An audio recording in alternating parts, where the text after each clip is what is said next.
Perversion. La perversion, oui, il faut oser en parler. Le terme dérange, il sent le soufre, peu importe. Cette perversion à jouer n'a rien de honteux et relève encore moins d'une maladie, d'un vice. Elle s'explique simplement par la propension naturelle du jeu à nous faire basculer du côté de l'illusion. Oui, il faut oser le dire, le gambling a ses malices à jouer, ses petites perversions secrètes, ses espiègleries qui font basculer le joueur dans une autre logique et peuvent le mettre dans tous ses états, dans tous les sens. Dans le gambling, tout est affaire de transformation, d'effets contradictoires, de paradoxes, de trompe-l'œil. Même le gain est contrariant pour un joueur. Le gain signifie en effet un arrêt théorique du jeu. On a rempli l'objectif, on a passé le poteau d'arrivée en vainqueur, on a gagné, on est donc censé s'arrêter. Alors que le joueur, lui, il veut que le jeu dure encore et toujours.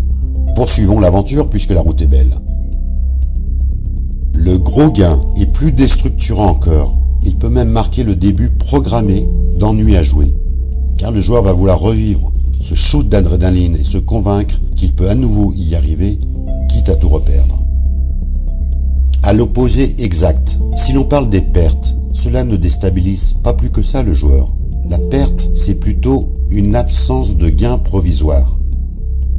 Le joueur est convaincu que le ou les tout prochains coups seront les bons, donc la perte, et surtout en encourageant à poursuivre. Quant aux pertes lourdes, elles finissent par créer un vertige extrême, puisque le joueur pourra même transformer l'angoisse de ces pertes en une sensation intense. Jouer pour perdre, entraîner les autres dans sa chute, et montrer au monde entier que personne ne peut rien pour vous, cela peut être vécu comme une consécration maximale pour un joueur excessif.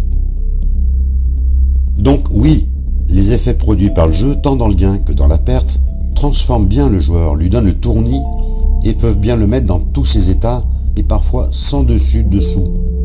Mettre sans dessus-dessous, c'est la définition littérale du mot de perversion, qui est issu du latin pervetere.